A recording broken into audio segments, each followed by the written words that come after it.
Кыргызстандын тышкы соода көлөмү соңку 5 жылдагы эң төмөнкү көрсөткүчкө жетти. Ал ортодо Евразиялык экономикалык союз өлкөлөрү менен болгон соода алака дагы кыскарып жатат. Өкмөт болсо жылдын мыкты экспортерун аныктап, мындай аракет менен өлкөнүн экспорттук потенциалын жакшыртууга бел байлоодо. Айтмакчы, өкмөт ошондой эле канча жылдан бери чыгашага иштеп, керек болсо мамлекеттик бюджетке зыян келтирип келген мамлекеттик компаниялардын ишине көңүл болуп, алардын бир катарын жок кылуу алдында турат. Алдыдагы жарым саатта Капитал командасы ушул жана башка темаларга сереп салат. Биз менен болуңуз.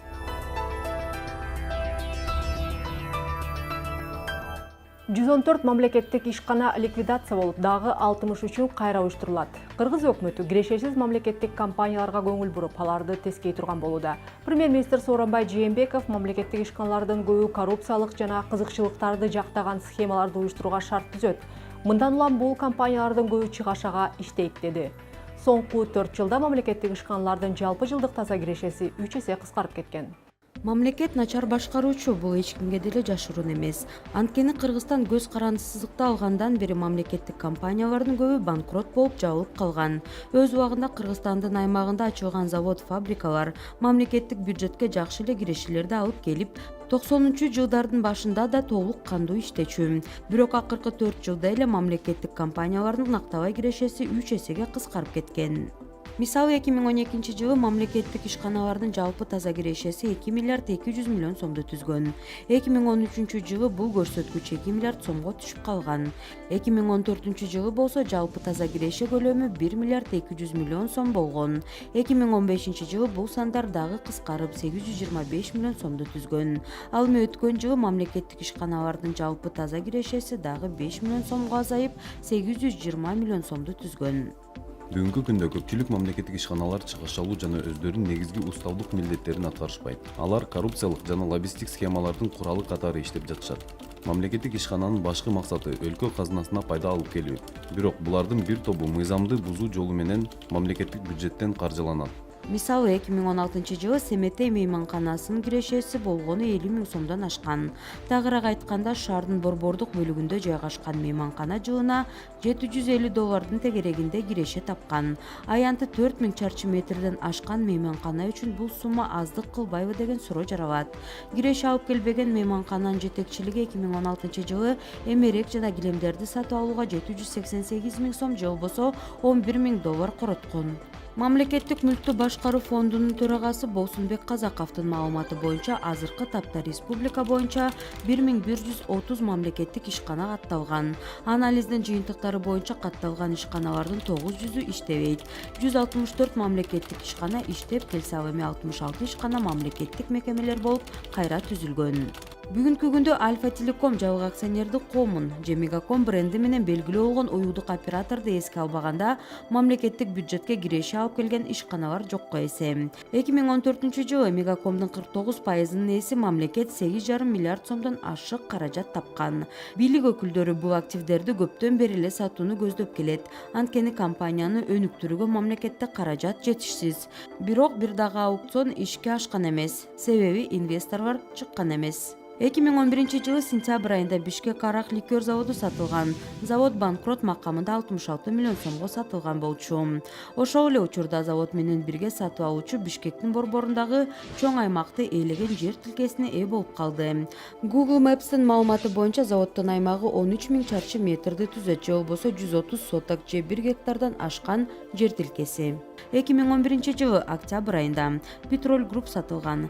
Жеке тарап банкрот болгон май коюучу станцияларды 137 миллион сомго сатып алган эле. Ал эми 3 жылдан кийин 2014 жылдын сентябрь айында Роснефть Россиялык ири ишканасы май коюучу станцияларды $40 миллион сатып алган. Азыркы тапта бул иш боюнча дагы эле тергөөлөр жүрүп жатат. Баарынан кызыгы, айрым тармактарда бир дагы жеке компанияны жолотпостон мамлекеттик ишканалар монополиялык негизде иш алып барат. Ошого дагы карабай мамлекеттик компаниялардын чыгашага иштеши коррупцияны ачык көрсөтүүдө. Өкмөт чабал менеджер экенин өзү деле моюнга алат. Бизнес болсо бул мамлекеттик ишканаларды жеке колго өткөрүп, айрымдарын мамлекет менен жеке тараптын кызматташтыгы принцибинде иштетүү керектигин көптөн бери айтып келет.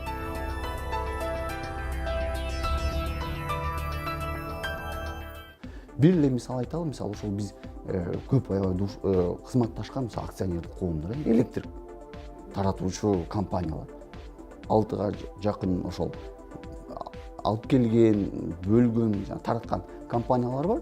Булардын баары эмне? Чыгаш алуу компания. Булардын баары киреше алып келген. Жылда ошондой да, жылда ошондой. Бирок мисалы өткөндө вице-премьер-министрибиз айтты, 92-жылдан бери биз 9 миллиард доллар алып турбуз. Финансылык жардам, кредит. Ошонун 21% энергетика тармагына коротулду. Эң кызыгы бул акционердик коомдор монополь статусуна ээде. Сиз бизнести ойлонсоңуз, сиз бир товарды алып келип атасыз, бул товарды сиз гана алып келесиз, сиз бул товарды 100% сатасыз, андан кийин сиз чыгаш алуу компаниясыз. Бул акылга сыйбаган нерсе да. Кандай болот? Бизнес түшүнбөйт. Эгер андай компания болсо, эмне болуш керек? Жетекчилик алмашыш керек, тийиштүү чаралар көрүш керек. Бул дагы тилекке каршы бизде көрүлбөй келет да. Аябай түшүнүксүз. Эгер мындай айтканда, мамлекеттик ишканалар, жана Семетейге окшогон, мисалы автовокзал бар, ал деле мамлекеттик ишкана. 180 эчтене бул көрсөткөн сервисин көрүп атасыңарбы? Канчалык ыңгайлуу, автовокзалды колдонуу. Ушул жөнүндө тилекке каршы эч ким ойлонбойт да. Мамлекеттик ишканалар Советтер Союзу кулагандан бери инерция менен келаткан бир баягы социалдык бир ушулар жумуш калбасын деген көз караш менен келаткан ишканалар. Чын-чындап айтканда. Булар баягы ручкасы жок чамаданга окшош да. Ыргытып албайсың дагы, алып кетүүсү дагы. Ал эми жанагы бизге сервис сунган акционердик коомдор булар өзгөчө электр тармагында буларды ачык эле айтыш керек, булар экономикалык тормоз да. Экономиканы артка тарткан, бизнестин ишин ордоткон тилекке каршы ошондой бир фактор. Натыйжасыз эмнеге башкаруу натыйжасыз болот? Анткени сиз ойлосоңуз, анын башкаруу кеңешине мамлекет шайлайт. Андан кийин мамлекет ошонун аткаруучу органында мамлекет дайындайт. Эң эле кызыгы, ушул экөөнүн ишмердүүлүгүн текшере турган ревизиондук комиссияндагы мамлекеттик үлүшү акционердик коомдорду мамлекет дайындайт. Анан кандай натыйжалуу болот? Сен өзүң жасап атасың, өзүңдү өзүң текшерип атасың да. Анан ошондуктан жаңы эгемендүүлүк тарыхыбызда биз бир дагы акционердик коомду ийгиликтүү деп көрсөтө албайбыз да, тилекке каршы. 2016 жылдагы Кыргызстандын тышкы соодасы соңку 5 жылдагы эң төмөнкү жыйынтыкты көрсөттү. Өткөн жыл ичиндеги экспорттук жана импорттук операциялардын жалпы суммасы 5,5 миллиард долларга бир аз жакындаган. Жана бул 2015 жылдын көрсөткүчтөрүнө салыштырмалуу 76 миллион долларга аз. Жыл ичинде Евразиялык экономикалык союз өлкөлөрү менен болгон товар жүгүртүү дагы дээрлик 1,5 миллиард долларга азайган. Ал эми мындан 5 жыл мурункуга караганда дээрлик 1,5 эсеге азайып кеткен. ЕС өлкөлөрү менен болгон соода катнаштын көлөмү 2015 жылы кескин түшүп 77%га кыскарган эле. Айтмакчы, дал ошол 2015 жылдын август айында Кыргызстан уюмга расмий түрдө мүчө болгон. 2016 жылдын 11 айынын жыйынтыгы менен Кыргызстандын эң чоң соода партнеру болуп Кытай калууда. Андан кийин Россия, Казакстан, Турция жана Швейцария. Жалпы сан өлкө 1 миллиард 470 миллион долларлык товарды сыртка экспорттаган. Импорттун көлөмү болсо экспорттан 2 миллиард 375 миллион долларга көп. Айтмакчы, экспорттун эң эле басымдуу бөлүгү, тактап айтканда 45%-ын алтын түзөт. Өкмөт өлкөдөгү экспортерлорду стимул кылуу максатында жылдын мыкты экспортеру деген аталышта улуттук конкурс өткөрүп, анын жыйынтыгы менен 21 компанияны мыкты экспортер деп тапты. Бул иш чаранын өнөктөштөрүнүн бири эл аралык кызматташтык боюнча Герман коомчулугу. Мыкты экспортерлордун бири АБКЕ компаниясы 2008 жылы негизделген. Ал көмүрдү Тажикстан жана Өзбекстандын цемент заводдоруна экспорттоп келет. 2017 жылы 25 000 тонна көмүр экспорттону пландоодо. Агро экспорт сервис ишканасы болсо Нарын областы боюнча мыкты экспортер деп аталды. Бул компания Нарын аймагында өндүрүлгөн айыл чарба продукцияларын сатып алып, кайра иштетип, анан даяр продукцияны экспорттоо менен алектенет. Сүт продукцияларын экспорттоо багытында иш алып барган Ак Жалга ишканасы дагы мыкты экспортер деп табылды. Компания 1964 жылы негизделген. Дан азыктарын экспорттоо боюнча Алейна ишканасы атаандаштардын арасынан мыкты деп аталды. Компания өз өндүрүшүнө жаңы технологияларды киргизүү менен жылына 10 000 тоннага чейин төбүрчак экспорттоого жетишкен. Металлургия тармагында Бизон соода маркасындагы мыкты экспортер аталды. Алтын Кыргыз зер буюмдар заводу зер буюмдарды экспорттоодо мыкты деп аталды. Холдинг ишмердүүлүгүн 1990 баштаган. Анын курамына Россия, Казакстан жана Бириккен Эмираттардагы бир катар зер буюмдар гипермаркеттери кирет. Баткен областынын мыкты экспортеру деп Алыштан ишканасы табылды. Алыштан айыл чарба өндүрүүчү кооперативи 2008-жылы түзүлгөн. Компания эл аралык кызматташтык боюнча Герман коомчулугунун колдоосу менен эл аралык органика сертификатына ээ болуп, Европа рыногуна баткен өрүгүн чыгарууда. Талас областынын мыкты экспортеру деп БСК ишканасы аныкталды. Компания алыскы чет мамлекеттерге тазаланган жана экологиялык жактан таза төө бурчакты экспорттойт. Унаа куруу тармагы боюнча Дастан ачык акционердик коому мыкты экспортер деп табылган. Акционердик коом чыгарган товарлар эл аралык көргөзмөлөрдө дипломдор менен сыйланган. Басмаканалардын ичинен Из басма ишканасы экспортерлордун мыктысы болду. Аталган компания 2006-жылдан бери иштеп келет. Куликовский кондитердик үйү азык-түлүк өндүрүш тармагында мыкты деп таанылды. Кыргызстандын рыногунда ишкана 25 жылдан бери иштеп келет. Ушул тапта компаниянын Казакстанда ири дүкөндөрү бар. Ошондой эле соода марка Кытайга чыгууда. Ош областы жана жеңил өнөр жай тармагындагы мыкты экспортер болуп, Катон Текстиль Factory ишканасы табылды. Эки номинациянын ээси Кыргызстандагы кебезди иштеп чыгуучу ири компания болуп саналат. Ысык Көл областынын мыкты экспортеру деп Одно село, один продукт плюс 1 коомдук уюму табылган. Уюмдун негизги максаты Ысык Көл бренд маркасынын алдында эл аралык стандарттарга жооп бере турган продукцияларды экспорттоо. Жалал Абад областынын мыкты экспортеру деп Тегене ишканасы аталды. 1995-жылдан бери компания Аксы районундагы Тегене аймагынан таш көмүр өндүрүп келет. Айнектен жана таштан буюмдарды чыгарып келген мыкты экспортер болуп Экостоун ишканасы таанылды. Бүгүнкү күндө ишкана өндүргөн продукциясынын 90%-ын чет мамлекеттерге экспорттойт. Цемент өндүрүүчүлөрдүн ичинен Түштүк Кыргыз цемент ишканасы мыкты экспортер деп аталды. Ишкана жылына 1 миллион тоннага чейин цемент чыгарат. Химиялык өндүрүш тармагында HTI Group ишканасы аныкталган. Компания желим таңгактарды өндүрүү менен алектенет. Бишкек шаарынын мыкты экспортеру деп Paper компания аталды. Бул ишкана заманбап гигиеналык жана тиричилик кагаздарды чыгарат. Vivatex ишканасы Чүй областындагы мыкты экспортер болду. Ишкана токулган кездемелерди чыгарат. Биофермер мыкты эксперттик биримдик деп таанылган. Аталган уюм органикалык чарбачылыкты өнүктүрүү боюнча Кыргызстанда иш алып барып келет. Тамак аш азыктарынын экспорттоо номинациясы боюнча мыкты деп табылган Куликовский кондитердик үйүнүн тарыхы 26 жылдан ашууда. Соңку жылдары компания экспорттук потенциалын кеңейтип, коңшу Казакстан, Кытайдын рыногуна чыгып жатат. Алдагы пландары боюнча Өзбекстандын рыногун багынтуу. Куликовский жакынкы коңшулардын рыногун багынта алган аз сандагы ата мекендик өндүрүүчүлөрдүн бири. Бирок сыры аз да болсо белгилүү коңшулардын рыногуна чыгуудагы бир топ жаңылыштыктар менен коштолду. Куликовский компаниясы Москвадагы дүкөндөрүн Кыргызстандын Евразиялык экономикалык союзга кошулуусун утурбай ачкан. Компаниянын бул уюмдан үмүтү чоң эле. Бирок аз өтпөй эле ийгиликтүү экспорт үчүн ар кандай экономикалык уюмдардан мурун өлкөнүн ичиндеги жана өнөктөштөрдөгү экономикалык абал чоң мааниге ээ экенин түшүндү. Алматыдагы дүкөндөрүбүздөгү соода бир жума ичинде эле 10%-га түшүп кеткени бул факт. Москвада болсо абал мындан да кыйын. Рубльдин кескин арзандоосунан улам биздин Москвадагы дүкөндөрдөгү сатуулар 40%-га азайып кетти. Бул жерде болсо баа себеп болду. Анткени рубль сомдон арзан болуп калган соң биз валюталык айырмачылык конвертация кылууга аргасыз болдук. Эсепетинде биздин продукциялар 40%-га кымбаттады. Бул валюталык айырмачылыктан. Биз эч кандай бааны көтөргөн жокпуз. Бирок муну кардарларга түшүндүрө албайсың. Андыктан биз атаандаштыкка туруштук бере албай жатабыз. Подняли цены. Это только курсовая разница. Фактор не от нас зависящий.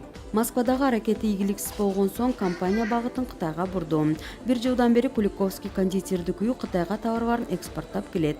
Буга ISO 22000 стандарты жардам берген. Өндүрүшүн эл аралык стандартка шайкеш келтирүү оңой жана өтө кымбат эмес. Бирок аны ишке ашыруу кыйла татаал. В управлении нам кажется так. Вот буквально в прошлом году приезжал аудитор у нас и, знаете, скажем так, зарубил нам наш склад. Өткөн жылы бизге аудитор келген. Ал биздин кампаларды жараксыз деп тапты. Ал жөнөкөй эле кампа болгон. Ал жерде кумшекер, ун сыяктуу азыктар сакталчу.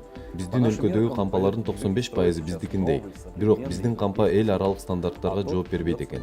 Мындан улам биз ири өлчөмдө кредит алып, жаңы заманбап европалык стандартка жооп бере турган кампа курууга туура келди. Ал эми эски кампаны болсо бузууга аргасыз болдук. Мына ушундай нюанстар бар. Бирок көпчүлүк ишкерлер муну түшүнө беришпейт. А там очень много нюансов. Поэтому, если вы хотите выходить на экспортные рынки, то в первую очередь вы должны понимать о том, что вы должны соответствовать международному уровню. экспортко чыгууга каалагандар эл аралык деңгээлде иш алып барышы керек. Мисалы Кытайдын рыногуна чыгуу европалык рынокко караганда оор экен. Кытайдын ички рыногунда башаламандык болсо дагы импортталган товарлар дыккат көзөмөлдөн өтөт. Буга кошумча кытайлык керектөөчүлөрдү багындыруу үчүн көп убакыт керектелет. Анткени алар товардын сапаттуулугуна эмес, брендтин өзүнө көнүшү керек.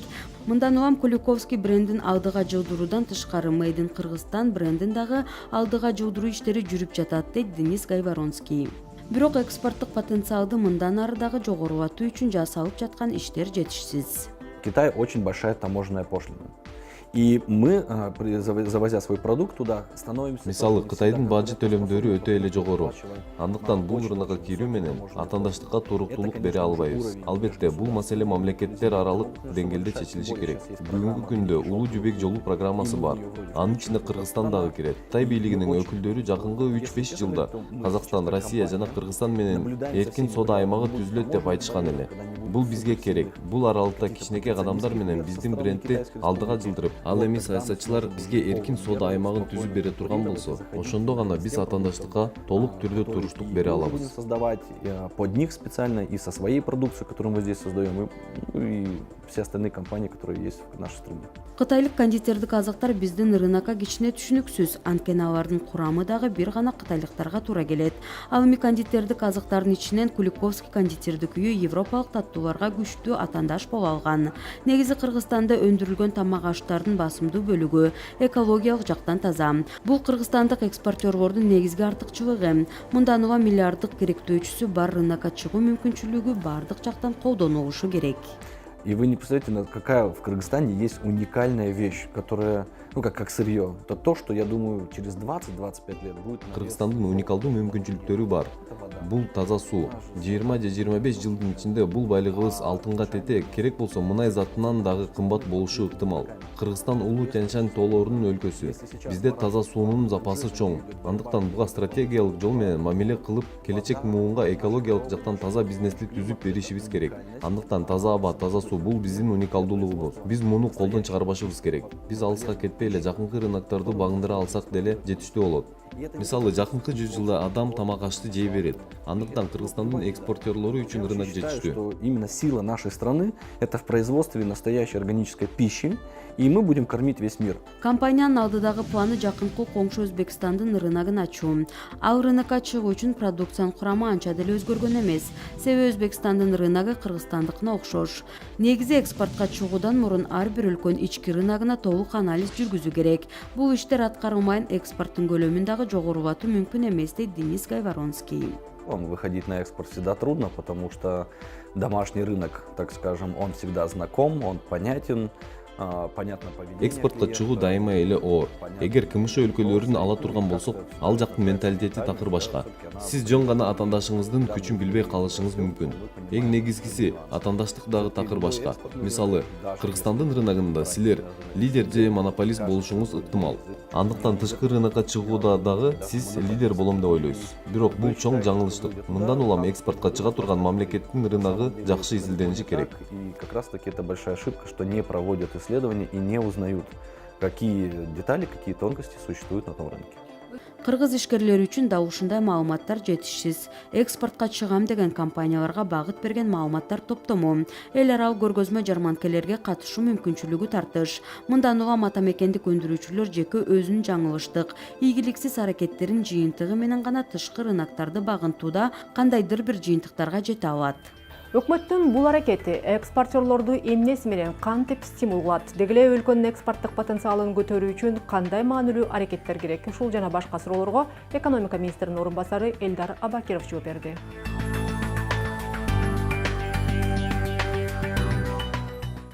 Мынакей, Кыргызстанда биринчи жолу өкмөт өзү демилгелеп, жылдын мыкты экспортёру деп аныктап атат. Анан эми бул байкыл мамлекеттик деңгээлдеги ушундай конкурстардын, сиз өзүңүз деле ишкер чөйрөсүнөн келген кишисиз, канчалык бул ишкер үчүн, ошол компания үчүн бул кандай стимул бере алат жана эмне болгон стимулдар болушу мүмкүн? Анткени булар бул жерден бир нерсе жасап, анан ошону сыртка сатып, анан ичке акча ташыган баатырлар да. Сыртта бир нерсени сатыш оңой эмес. Билебиз, дүйнөлүк экономика, ачык соода бир дүкөндө турган товарың, мындай айтканда дүйнөдө товарлар менен конкуренттүүлүктөн жеңип чыгыш керек да. Ошон үчүн муну биз чыныгы баатырлар деп буларды даңазалап алдыга чыгаралы деп атабыз да. Анан бул бир, экинчиден биз азыр бир токтомду кабыл алып атабыз. Экспорттогон компанияларга льготтук кредиттер депчи.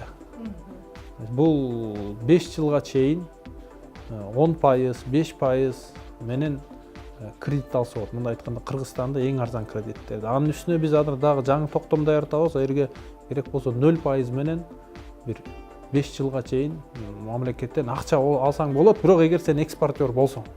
Эми албетте бүгүнкү күндөгү биздин статистика өлкө ичиндеги баягы импорт менен экспорттун катнашы аз тилекке каршы 80-20%-ын тегерегинде болуп турат. Эми бул жагынан албетте түшүнүктүү өкмөттүн позициясы биз экспорттук потенциалды жакшыртышыбыз керек деген. Мына сиз азыр айтып өттүңүз, бир катар стимул бере турган иш-чараларды даярдап атабыз деп. Мындан тышкары ошол мисалы үчүн ошол эле силердин министрлик кандайдыр бир балким сурамжылоолорду жүргүзүп жаткандыр. Ошол ишкер чөйрөдөн экспортерлор эң көп кезиккен проблема кайсыл жана анын чечүүнүн кандай жолдору бар? Биз экономика министрлигинде экспортерлордун реестрин түздүк. Мындай айтканда бул салык органынан, статистикалык орган, бажы органдардан маалыматтын баарын чогултуп, бир 1000ге жакын компанияны топтодук. Анан баарын бир сыйра чалып текшерип чыктык. Бизде инвестиция жана экспортты илгерилетүү агентствосу бар. Ошонун 300-ü айтты, ооба биз экспортербуз деп. Биз ооба биз экспортербуз менен сиз айткандай сурамжылоо өткөздүк. Бүгүнкү күндө 70-80 компания жооп берди. Ошо сурамжылоодо бизде 15 суроо бар. 5 суроо инфраструктура, документация боюнча көйгөйлөрү, 5 суроо текшерүүлөр боюнча көйгөйлөрү, 5 суроо экспортко тиешелүү көйгөйлөрү. Эми бул жерде эме менен бөлүп тармак менен бөлүш керек экен. Биз буларды тармак бөлүп, ар бир экспортерлордун тармакта көйгөйлөрүн сыртка чыгардык. Ошол эле сыртка көмүр саткан, же ошол эле сары таш саткан түштүктө компаниянын эң чоң көйгөйү бул вагон экен. Кыргыз темир жолунда жетиштүү вагондор жок экен. Эми биз мунун үстүндө азыр Кыргыз темир жол менен иштешели деп атабыз. Эмне себептен биз жетиштүү вагон жок, каржы жокпу, же башка көйгөйлөр барбы? Лаборатория сертификат алуу, кем ошого тиешелүү тармагында иштеген экспорт компанияларга бул өзүнчө бир көйгөй экен. Анын үстүнөн иштеп мына азыр Европалык биримдиктен эксперттер чакырып, ошол Евразиялык биримдик ичиндеги өлкөлөрдөн жардамды ошол лабораторный тармакка салып, ал көйгөйлү чечилди деп. Кыскасы ушул сурамжылоодон чыккан көйгөйлөрдүн үстүнөн четинен иштеп чечкенге аракет кылып атабыз. Бул эми экспортерлорду жанагы тышкы рыноктарга чыгаруу мүмкүнчүлүктөрүн ачууда, мисалы үчүн мына ушул өткөрүлгөн конкурстун өзүнүн кандай мунун таасири бар, кандай эффектиси болот деп күтүп атасыңар? Албетте конкурс жакында эле өттү, жакында эле мыкты экспортерлор аныкталды. Эми мына ошол конкурстун эффектисин кандай деп күтүп атасыңар? Эми биринчиден биздин ошо экономикалык саясатка экспортерлорго көңүл бурулуп атат деген бир сигналды берип атабыз. Экинчиден, мына азыр жаңы салык кодекси талкуулоо болуп атат. Биздин бир ой келип атат. Биз салык кодексине салык саясатын көп компанияларга примерно бирдей эле колдонолу деп атабыз. Мындай тегиз эле карап, жана бүгүнкү күндө көп льготалар бар. Ошолордун көп льготаларын жокко чыгарып, баарына бирдей мамиле кылалы деген ой бар. Бирок анын ичинен ошол салык чогултат мамлекет. Сыртка саталган мыкты экспортерлорго ошол чогулган салыктан көбүрөөк акчаны колдоо катары берели деген ой бар. Ал кандай колдоо? 5 жыл, 10 жылга чейин бул насыялар болушу, мындай керек болсо пайызы нөлгө, даже инфляцияны учетко алганда минус менен кеткен бир өтө пайдалуу узун мөөнөт акча берилет экспортерлорго. То есть бул муну менен бүтүп калбайт бул бир конкурс мененчи. Бул андан аркадагы экспортерлор колдоо көп саясатында азыр ойлонуп атабыз дагы жаңы программаларды. Ошол эле биздин гарантиялык фонд жана кепилдик берет. Алда экспортерлорго өзгөчө бир шарт менен бересин деген дагы саясатты жүргүзөлү деп атабыз. Анан могу мыкты экспортердо мунусунда биринчиден биз рахмат айтып кетебиз. Бул жана Жайка агентствосу бизге жакшы жардам берди, эксперт жагынан жана жалпы өткөзүү жагынан. бирок жылдан жылга бул салт болот буюрса. Жылдан жылга ошол күнү жыл сайын мыкты экспортер конкурсу өткөзүлөт деген оюбуз бар. Эми бул мындай айтканда бекер реклама бир компания үчүн жок дегенде. То есть бул мыкты экспортер деп бул сыртка Бул реклама болгондо эмесер, бул ошол мыкты экспортерлордун тизмесин кайсыл бир жакта жарыялап, же болбосо баягы элчиликтерге таратып бериппи, же кандай жолдор аркылуу? биз 6000ге жакын адыр брошюра жасадык. Ошо мыктысын муну бүт биздин посольстволорго, сиз айткандай элчиликтерге таратып атабыз. Ошол жерде жергиликтүү компанияларга берсин ушу маалыматты депчи. Өкмөт аларды реклама кылат да. Ушул жылдын март айында Кыргыз Республикасынын Улуттук банкынын негизделгенине туура 25 жыл болду. Бул чейрек кылым убакыт аралыгында Улуттук банк дүйнөлүк банк системасынын стандарттарына жетише алды. Азыр банкка кайрылбаган кыргызстандык жокко эсе, бул өлкөдө банк системасы туруктуу өнүгүп жатканын көрсөтүүдө. Ошол эле маалда айрым кыргызстандыктар Улуттук банктын негизги функцияларынан кабары болбой, аны коммерциялык банк менен дагы алмаштырып алышат. Капиталдын Улуттук банк менен бирге даярдаган Финсабат рубрикасында бүгүн биз Улуттук банкка жаңылыш жолдонгон суроолордун бир катар топтому менен тааныштырабыз. Улуттук банкта пайдалуу курс менен акча алмаштырса болот. Бул кеңири тараган мифтердин бири. Бул туура эмес.